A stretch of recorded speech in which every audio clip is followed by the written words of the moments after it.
Ahora sí, bienvenidos. Quinto jueves de lluvia. ¿Va? ¿Llovió? No, no llovió, ¿no? Pero está feo. Ya se viene. ¿Espera lluvia para la noche? Bueno, vamos a ir al Evangelio de Juan. Evangelio de Juan. Hoy vamos a seguir con el Evangelio de Juan porque lo tenemos abandonado ya. Nos perdimos algunos domingos, pero vamos a seguir. Bueno, vamos a hacer un resumen, un repaso. Juan no nos narra el nacimiento de Jesús. Juan va más allá, dice, en el principio, dice, creó Dios los cielos y la tierra. Este era el verbo, dice, que el verbo era Dios. Jesús es el creador del universo. Después más adelante en las cartas lo vamos a ver en Filipenses, por ejemplo, que nos dice que Él es el sustentador de todo el universo. Él sustenta todo el universo. No solo es el proveedor del universo, sino que también lo sustenta. En el versículo 3, capítulo 1, dice, todas las cosas fueron por Él hechas, y sin Él, nada de lo que ha sido hecho, fue hecho. Jesús, el creador del universo, creador de todos nosotros. Después viene el testimonio de Juan el Bautista, que, bueno, dice que era el medio pariente de Jesús, no se sabe si era primo segundo, si era primo segundo, no se sabe. Y Juan había nacido de su mamá y de su papá, ya eran ancianitos, ya prácticamente no podían tener hijos y tienen a este muchacho que llaman Juan, lo llaman de manera profética, lo llaman Juan, y cuando es muchacho es enviado al desierto, ahí con una ropa media austera, dicen que comía langosta con miel, de eso se alimentaba Juan, era un apartado de Dios, para una misión, para ser heraldo del Mesías, de Jesús. Entonces,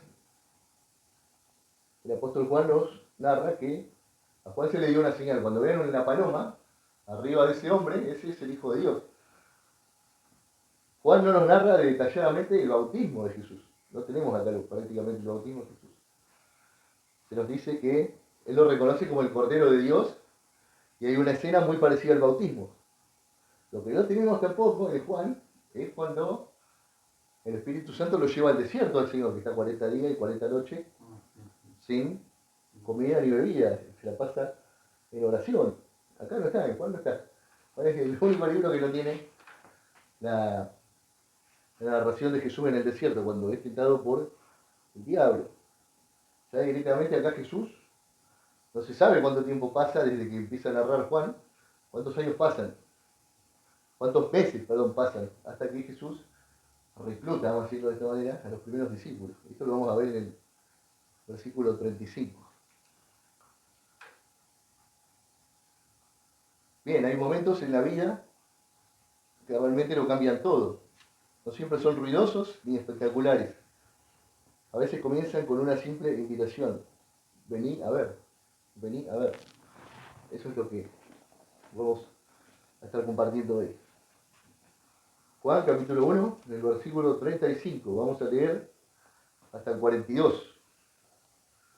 La palabra de Dios dice, el siguiente día, otra vez estaba Juan el Bautista y dos de sus discípulos. Recordemos que Juan era considerado un profeta por el pueblo de Israel y tenía discípulos. Era un maestro de la palabra. Él, ¿qué predicaba Juan? El arrepentimiento y la fe en el Mesías que iba a venir. Y ya estaba en escena Jesús. Ya se había bautizado y ya había pasado por el desierto.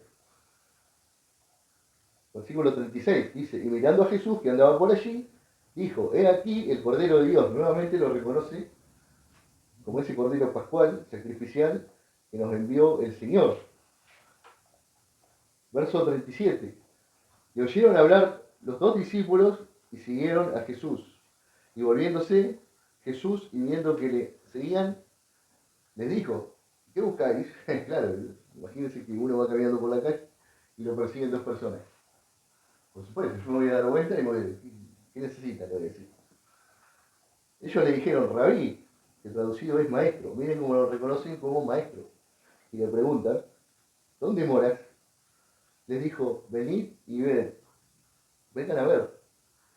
Fueron y vieron donde moraba y se quedaron con él aquel día, todo un día con Jesús, porque era como la hora décima. Andrés, atención, acá empieza el nombramiento de los primeros discípulos, hermano de Simón Pedro, es el famoso apóstol Pedro, era uno de los dos que habían oído a Juan, o sea, era uno de los discípulos de Juan. Y ahora estaba siguiendo a Jesús, y había seguido a Jesús. Este halló primero a su hermano, Simón, Andrés, Simón Pedro, el apóstol Pedro, y le dijo, hemos hallado al Mesías, que traducido es el Cristo. Y le trajo a Jesús. Y mirándole Jesús dijo, tú eres Simón, miren cómo lo reconoce Jesús, ¿no? Tú eres Simón, hijo de Jonás, tú serás llamado Cefas, y quiere decir Pedro. Acá ya rápidamente vemos cómo el Señor le cambia el nombre a Simón Pedro. Lo llama Pietro en griego. Lo vemos en la escena donde se le pregunta que Jesús está reunido con todos sus discípulos y le preguntan, el Señor le pregunta, bueno, ¿quién dice que soy la gente? Y que sos el profeta Elías, que sos un profeta del Antiguo Testamento. ¿Y quiénes creen que soy? Dice, les pregunta, ¿quiénes creen que soy? ¿Ustedes quiénes creen que soy? Y Pedro responde, tú eres el Cristo, el Hijo del Dios viviente. Y el Señor le dice, bendito sea Simón Pedro, porque eso no te lo reveló ni sangre ni carne, sino mi Padre que está en los cielos. Esto es un resumen. Esta parte es un resumen. Que pareciera que, no sé, faltan como 3 años para que suceda esto. Pero no. Lo que nos quiere dar a conocer Juan es que ya en el principio, cuando Jesús elige a sus 12, a los primeros discípulos, que luego va a llamar apóstoles, o los enviados, Jesús ya los conocía, y los conocía muy bien. Le dice, es impresionante porque le dice, tú eres Simón Pedro, hijo de Jonás, lo conocía hasta el padre, hasta el papá conocía. Tú eres Simón Pedro, hijo de Jonás. Jesús conocía hasta el papá de Pedro. Acá es donde empieza el discipulado. Es la frase más sencilla que nosotros le podemos decir a una persona, vení a ver. Es lo que dijo Jesús. Vení a ver, vengan a ver. Maestro, ¿dónde moras? Venid y ved, dice el Señor. Acá empieza el evangelismo, el discipulado. No con un conocimiento perfecto, que tenemos que andar ahí estructurado, hablando de teología, no sé cuánto, del pacto de gracia, del pacto de obras, de un montón de cosas teológicas. No, la persona no va a entender esas cosas. No va a decir estos locos de qué están hablando. No, hay que hablarle sencillo a la persona. Hablarle sencillo, venir a conocer a Jesús. Jesús prácticamente los está invitando, vengan a ver. Y se quedaron con él, ¿cuánto dice? Todo un día se quedaron con el Señor. Bien, no con un conocimiento perfecto, sino con un paso de fe. A ver, vení. Vamos a aquel lugar que ya está el Señor. Bueno, nosotros no lo vamos a llevar a un lugar físico y a mostrarle al Señor físicamente, sino que se lo vamos a mostrar con la Biblia. Este es el Señor Jesús, es la palabra viva. En estos versos, del 35 al 42, vemos que dos discípulos que acababan de dejar de seguir a Juan el Bautista, se deciden seguir a Jesús. ¿Quién es? Andrés y Simón Pedro, el apóstol Pedro. O sea, Pedro, el apóstol, y su hermano Andrés. No porque estaban entendiendo todo, ojo, porque dicen, reconocieron al Mesías, entonces dejan a Juan y se van con el Mesías, no. Sino porque algo en él, en Cristo, los estaba atrayendo profundamente. Si nosotros vemos acá en la breve charla que tiene el Señor, yo creo que fue un poquito más larga, pero bueno, esto es lo que quiso dejarnos el Señor escrito. Vemos que el Señor no nos está obligando ni nada. Vengan acá, ustedes van a... No. Yo los voy a ungir como profetas a las naciones, los voy a enviar. No estoy diciendo nada de eso, Señor. Cristo no los obliga, no los presiona, simplemente los está invitando a que caminen con Él. Ese es el llamado que tiene todo creyente, que tiene todo cristiano. ¿No? Primeramente, bueno, el cristiano tiene el llamado a arrepentimiento y a fe, ¿no? En el Señor. Y a seguir a Cristo. Si usted es un cristiano que no estudia su Biblia, que no la lee, que no está, no le voy a decir todos los días, pero por lo menos una vez a la semana, profundizando en las escrituras, la verdad no sé qué clase de cristianismo están practicando. Y no estoy diciendo de que lo hagan de manera intelectual, ¿no? De solo de leer y leer y leer por leer y saber más, sino también de ponerlo en práctica.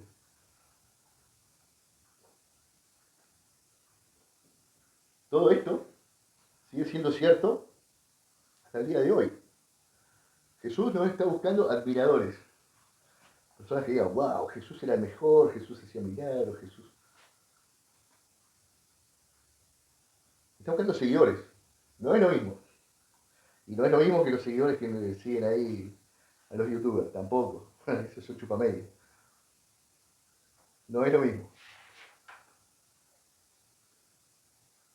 Y en una exposición, ahora sí un poquito más teológica sobre este pasaje, nos revela tres verdades que van a ser fundamentales para todo el desarrollo del cristianismo, hace 2000 años atrás, y para el desarrollo de cada cristiano. Bien, Juan el Bautista no se aferra a sus discípulos, no es que viene a Jesús, Jesús se lleva a los discípulos y Juan queda mal, queda triste, como diciendo, te llevaste mis seguidores. Como los pastores que se roban las ovejas por acá. Sí, esta familia, estos se fueron con aquel, no pertenecen más a este lugar. ¿Quién les dio la autoridad de decir eso? Que no pertenecen más a la iglesia de Cristo. Nadie. Nadie les dio la autoridad. Si usted se congrega acá, allá, en aquel lugar, mientras no sea una cita, no se preocupe. No se tiene por qué preocupar. Es más, ellos seguían a Jesús, ellos seguían a Juan y después empezaron claro, a seguir a Jesús. Después empiezan a seguir a Jesús. Sí, ahora entiendo. Y Juan, la verdad que no se lamenta. Es más, Juan dice, bueno, mejor, dice. Yo tengo que menguar para que el Señor crezca. Ahora, cualquier pastor, profeta, apóstol que vemos en la actualidad, se fueron 20 y se fueron a otra congregación. Bueno, hermano, así como Juan, ponete contento.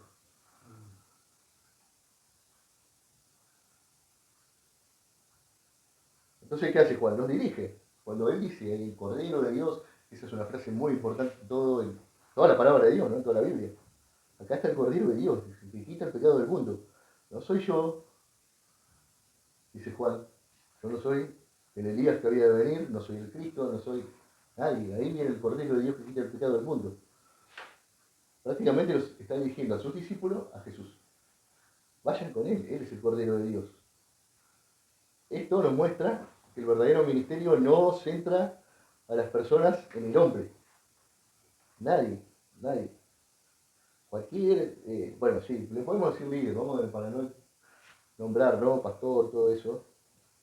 Cualquiera que esté en el liderazgo de una iglesia o de un grupo de hermanos, ya si se cree que es el príncipe, no sé, de los pastores o el rey de la casa, está muy equivocado, muy equivocado.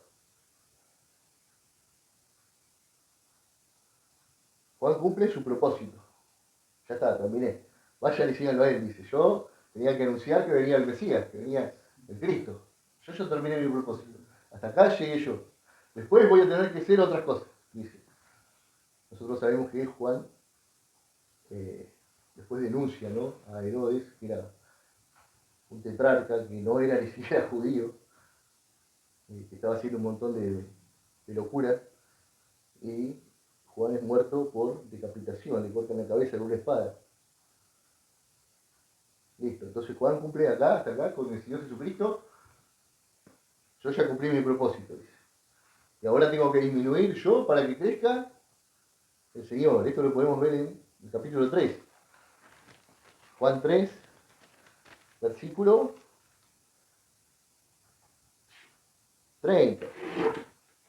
Este es Juan el Bautista hablando, dice, es necesario que Él crezca, Jesús, para que yo me embue, me achique, vaya desapareciendo. El discipulado entonces comienza con una búsqueda sincera. El Señor Jesús le pregunta, ¿qué están buscando? Es una pregunta que nos haríamos cualquiera de nosotros si alguien nos está persiguiendo. ¿Qué están buscando acá? No es una pregunta superficial, sino que es una pregunta existencial. Cristo confronta el corazón. Se le dio media vuelta y le dije, ¿qué pasa acá, hijo? Como que se plantó y dijo, ¿por qué me están siguiendo? Entonces ellos responden, Rabí, ¿dónde moras? No buscan solo respuestas, buscan una comunión.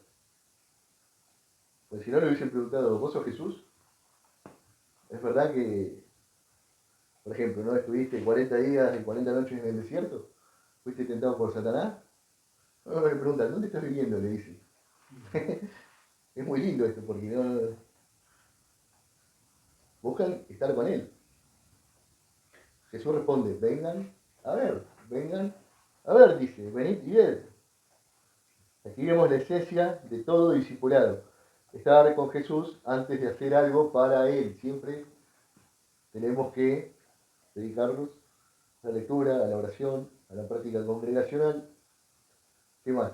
Los medios de gracia. Bueno, alguna gente ayuna, me parece muy bien. Antes de hacer algo para Cristo, como por ejemplo salir a evangelizar, dar una prédica, dar un estudio. Siempre hay que entregarse unos minutos antes a la oración, a la lectura.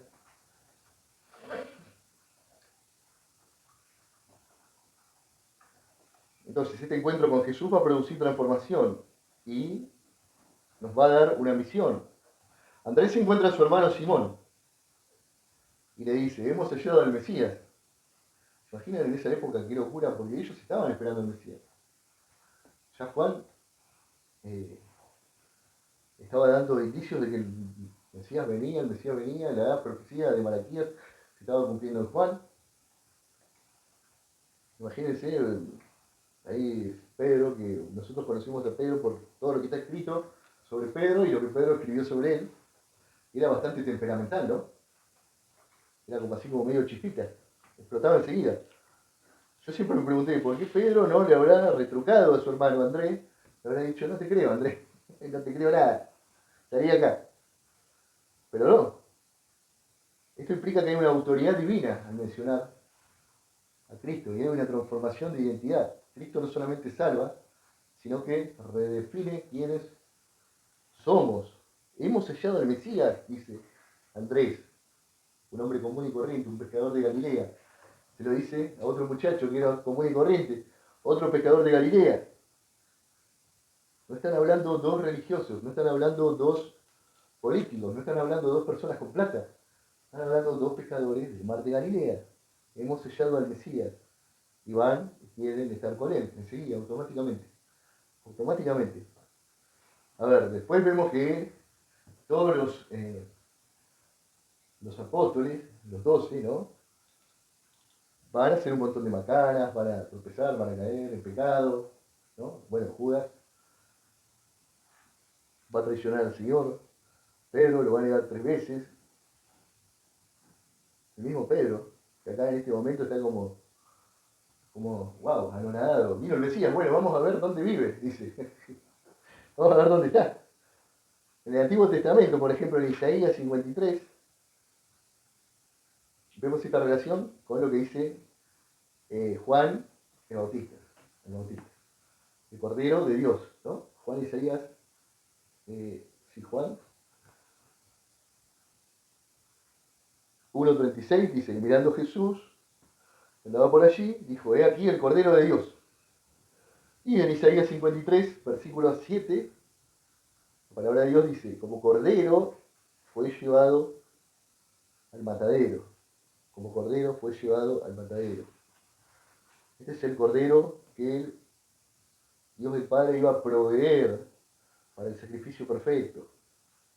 En el Salmo 34, versículo 8, dice, gustad y ved que es bueno a Jehová. Prueben, prueben lo que es bueno para Dios y vean lo que es bueno para Dios.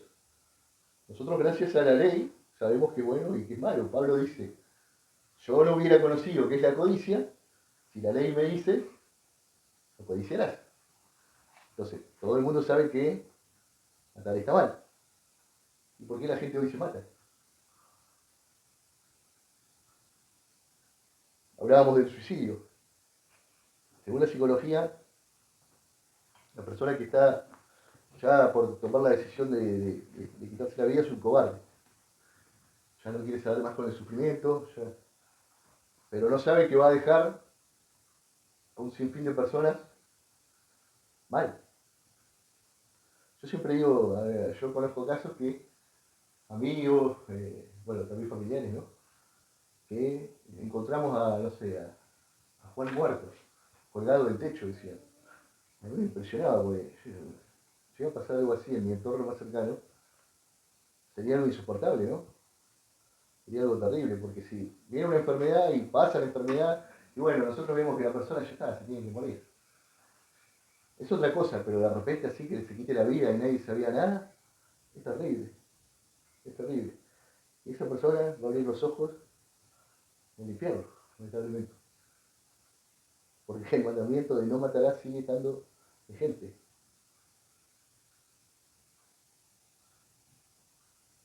Jeremías en el capítulo 29, versículo 13, el Señor nos dice, y me buscaréis y me hallaréis, porque me buscaréis de todo vuestro corazón. ¿Cómo hay que buscar al Señor? Y algunos piensan que ir religiosamente a la iglesia, ¿no? No me pierdo ningún domingo, no me pierdo ningún domingo, ningún sábado, ningún jueves de ir a la iglesia. Pero el miércoles, el lunes, el sábado de la mañana, son demonios adentro de sus casas y en la calle. En la iglesia son todos ahí, todos muy santitos, pero Mateo capítulo 4, versículo 19, el Señor nos dice, venid en pos de mí y os haré pescadores de hombres. Este es un llamado también a el evangelismo y el discipulado. Ya no van a pescar peces, dice, por eso los pescadores de Galilea, van a pescar hombres.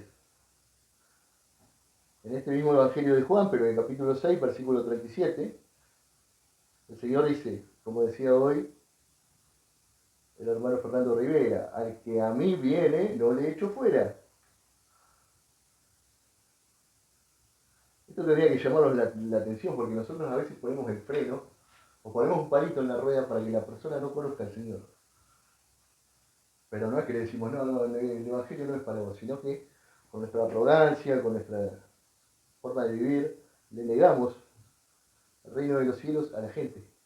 Eso es lo que estaban haciendo los fariseos, por eso siempre debemos tener cuidado con la conducta farisea, que estaban ahí muy religiosos, todos ahí muy limpitos, todos muy lindos.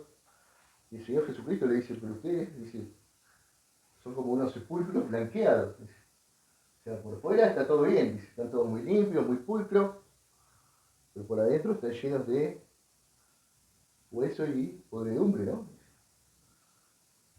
Entonces tenemos que cuidar siempre lo que hay adentro de nuestro corazón, más lo que hay afuera. El que a mí viene no le echo fuera. Este es un mensaje para todo ser humano. El que a mí viene no le echo fuera, dice Jesús. Jesús está dispuesto a recibirnos, a abrazarnos y a perdonarnos, lo más importante. Después de eso nos va a regalar la vida eterna, la vida en abundancia. Segunda de Corintios capítulo 5, en el versículo 17, se nos dice, si alguno está en Cristo, ahora, ¿qué es? Una nueva criatura. Aquí todas, dice, no algunas, no poquitas, no muchas, dice, todas las cosas son hechas nuevas. Todas son hechas nuevas. A mí me encanta porque esta palabra, bueno, ahora no me acuerdo, no puedo acordar cómo era en griego, la palabra criatura no quiere decir criatura como, no sé, un perro, un gato, es decir, creación. O sea, somos una nueva creación estando en Jesús. En Filipenses 3, versículo 8, dice el apóstol Pablo, todo lo tengo por pérdida. Recordemos lo que dijo en ese momento, todo lo tengo por estiércol, quiere decir. Esa palabra que no podemos decir. Algunas traducciones lo traducen por basura. Todo lo tengo por basura, pero la verdadera palabra es por estiércol. Dice, por conocer a Jesucristo. Bueno, vemos que en este pasaje está Jesús, aparece Jesús, Jesús habla, tiene una breve conversación con Andrés y con Simón Pedro, pero vemos que es revelado de múltiples maneras. Primero como el Cordero de Dios, el sacrificio perfecto por el pecado. Como rabí, lo reconocen como maestro. Lo reconocen como maestro. Todavía no lo reconocen como Señor. No le dijeron Señor. Todavía no lo reconocen como Señor. El Señor era el amo de la casa. O sea, era el dueño de los esclavos. Era el que tenía todo el poder, todo el dinero. Tenía las ovejas, los campos. No lo reconocen como Señor. Pero vemos que lo reconocen como rabí, digno de maestro de ser seguido. Había muchos maestros en Israel que predicaban la palabra de Dios. Tenían su grupito de alumnos. También no solamente de ser seguido, sino obedecido. Vemos que lo reconocen como el Mesías, el cumplimiento de todas las promesas del antiguo pacto, del Antiguo Testamento. Vemos que es reconocido como el transformador. Cambia el nombre y el destino de Simón Pedro. Este pasaje no solo presenta a Jesús, nos invita a experimentar a Jesús, como lo estaban haciendo Andrés y Simón. Y Jesús, ¿qué le dijo? Primero le dijo, ¿qué buscan? ¿Qué están haciendo? Como diciendo, ¿por qué me persiguen? Y después Jesús los invita, bueno, vengan, pasen, adelante, la puerta está abierta, la puerta de mi casa está abierta. Entonces, ¿qué estamos haciendo como iglesia frente a este pasaje? Que es muy lindo, es corto, después va a reclutar a Natanael, a Bartolomé, bueno, acá están los otros nombres, Felipe, después en el libro de los Hechos, varios años después se va a transformar en el evangelista, sí, Natanael, Felipe, en Betsaida. Bueno, todos quedaban ahí cerquita, no era que se iban caminando mucho, muy lejos. ¿Qué podemos hacer a la luz de este pasaje? Vamos a preguntarnos, hacernos unas preguntas para autoexaminarnos. La pregunta es, ¿qué estamos buscando realmente en nuestra vida espiritual? ¿Estamos buscando hacerle preguntas a Jesús o preguntarle realmente de dónde mora? ¿Dónde está parando el Señor? ¿Dónde está parando el Señor? Bueno, yo quiero estar en ese lugar. ¿Estamos siguiendo a Cristo o solo lo estamos observando de lejos? Porque recuerden que había mucha gente que se estaba bautizando con Juan. Pero no todos salieron corriendo atrás de Jesús. Y algunos discípulos de Juan salieron atrás de Jesús. No todos. Estamos respondiendo al llamado vení y mirá, o ven a ver, o ven y verás también. ¿Estamos siguiendo a Cristo o también solo obteniendo conocimiento de Cristo?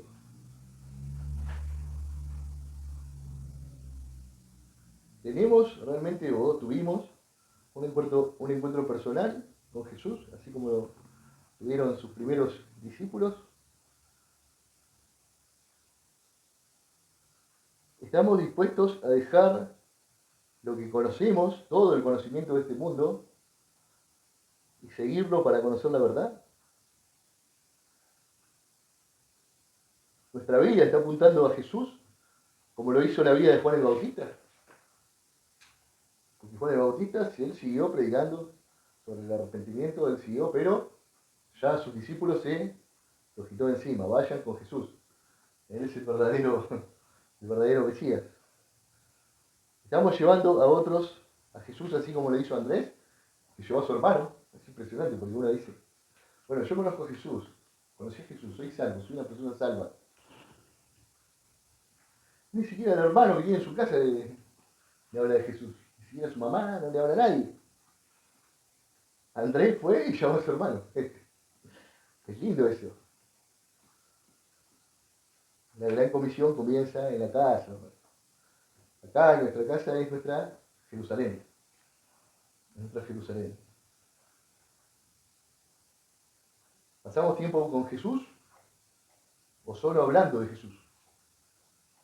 Pasar tiempo con Jesús es pasar tiempo hablando con Él en oración y leyendo y aprendiendo lo que Él hizo, dijo y bueno, y todas las promesas que tenemos gracias al sacrificio del Señor. ¿Qué cambio concreto produjo el Señor Jesucristo en nuestra vida? Y podríamos hacer una lista para eso, sería bueno. ¿Qué cambio concreto produjo el Señor en nuestra vida?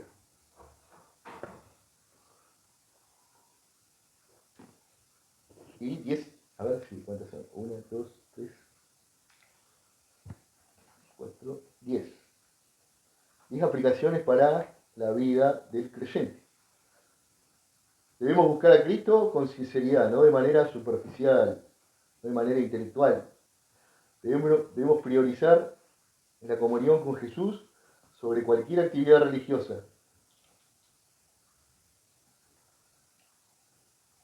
Debemos compartir la fe.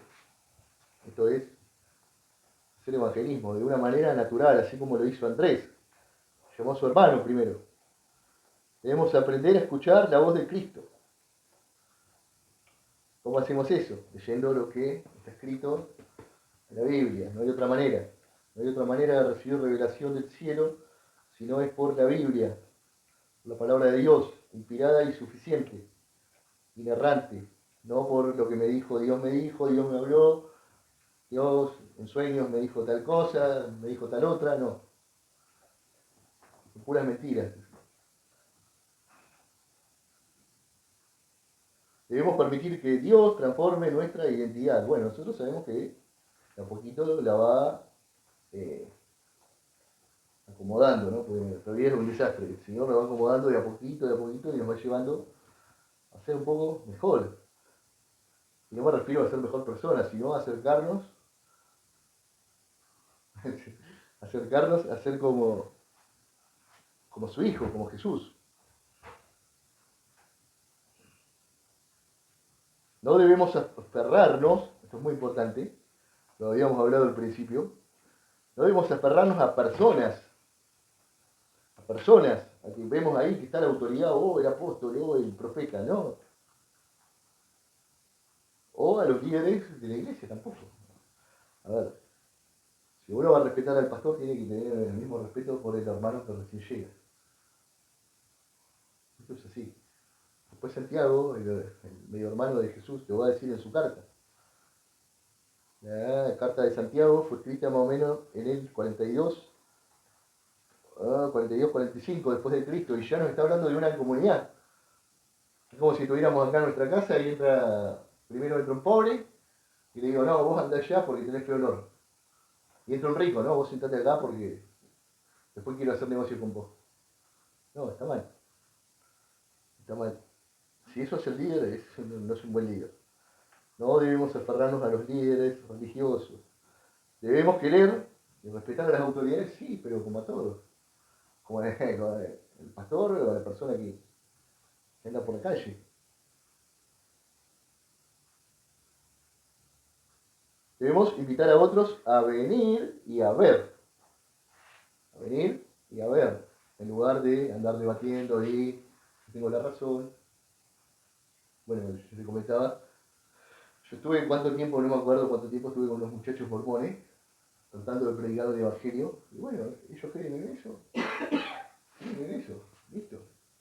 No hay nada más que hacer. Yo les dije, ustedes no me van a cambiar la mentalidad ni yo se las voy a cambiar a ustedes. Yo creo que es hasta inútil que nos sigamos viendo, porque no estamos hablando del mismo Jesucristo. No estamos hablando del mismo Jesucristo. Y digo, si ustedes niegan este libro, están negando toda la fe cristiana. Yo puedo negar un libro que fue escrito hace 120 años, lo puedo negar tajantemente. No un libro que se viene conservando desde hace 2000 años el Nuevo Testamento y 4500, aproximadamente 4500 años desde el Antiguo Testamento. El Señor es tan poderoso que viene preservando su palabra. ¿Tiene errores la Biblia? Sí, tiene errores. Sí. Tiene muchos errores. Lo que no tiene son contradicciones. La Biblia no se contradice, hermano. No se contradice. Hay errores de traducción, por supuesto. Hay textos, ahora no me acuerdo cómo se llama, pero que fueron agregados porque se necesitaba cerrar la idea general del texto De hecho, hay libros que fueron quitados. Hay Biblias que tienen otros libros, que nosotros no tenemos. ¿Por qué? Porque así el Señor fue preservando su palabra durante todo este tiempo. Hubo concilios, hubo reuniones de grandes teólogos eruditos, allá siglo III, IV, y mucho más adelante también. Hasta que se decidió que este es el canon de la Biblia que tenemos hoy en día, es este. 66 libros adentro de uno. Debemos dedicar tiempo diario a estar con el Señor Jesús. Ya habíamos dicho cómo se hace. La gente pregunta, ¿y cómo estoy con Jesús? En oración, hermano, en oración, leyendo la vida de Jesús. Nosotros siempre escuchamos del hermano Fernando Rivera un resumen de la vida de Jesús. Desde que nace hasta que muere el Señor. Tenemos que conocer la vida de Jesús. Debemos vivir como alguien que ha encontrado realmente al Mesías. Debemos confiar en que Cristo ve lo que nosotros podemos llegar a ser. Muchos dicen, seguir a Cristo, bueno, el gran 100% de los creyentes, dicen seguir a Cristo, pero nunca fueron a donde mora Cristo. Escucharon de Él, cantaron sobre Él, incluso sirvieron en su nombre, pero no han estado con Él. Jesús no nos preguntó, ¿qué sabes? Sino, ¿qué buscás? ¿Qué necesitas? Porque la realidad es que podemos saber mucho sobre Jesús, y realmente no conocerlo. Hoy el Señor Jesús sigue preguntando, ¿qué estás buscando realmente? ¿Qué estamos buscando como cristianos, como hijos de Dios? ¿Qué es lo que estamos buscando? ¿Estamos buscando respuestas o lo estamos buscando a Él? Porque Él es la respuesta de todas nuestras preguntas, hermano. ¿Estamos buscando bendiciones o su presencia? Entonces, ¿en qué consiste el discipulado verdadero? Es cuando dejamos de usar a Dios. Empezamos a seguir a Dios, para que nos vean otros cómo lo seguimos, cómo lo predicamos, cómo lo practicamos. En fin, Juan capítulo 1, del versículo 35 al 42, nos enseña que el cristianismo no es simplemente un ovillo de doctrinas, sino un encuentro transformador con la persona de Jesús. El proceso es clarito. El proceso es clarito. Un testigo fiel va a señalar siempre a Jesús. ¿Qué fue lo que hizo? ¿Quién? Juan el Bautista. Y después, Andrés. ¿Ves cómo van? Primero, ¿cómo van señalando a Jesús? Primero lo señala Juan el apóstol, escribiendo sobre Jesús.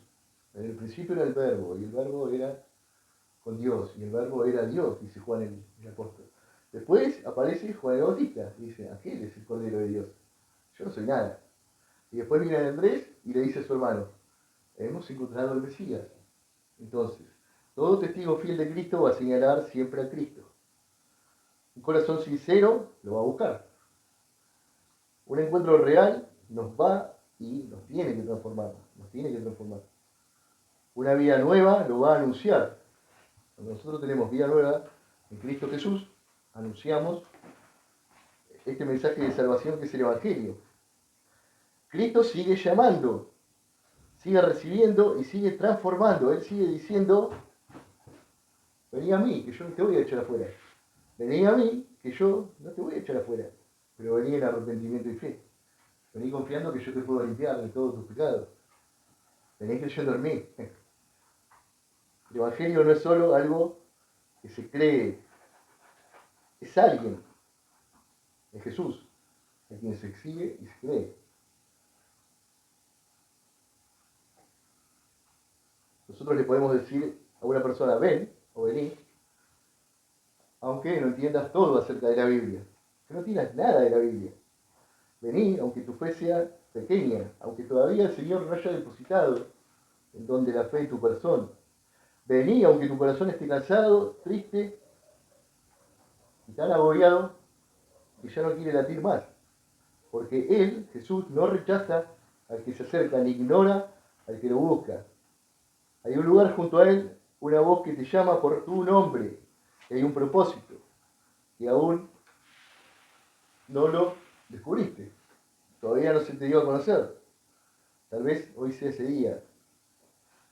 En que dejes de mirar desde lejos, como lo hacían aquellas personas, y más que nada aquellas personas religiosas que estaban en Betábara,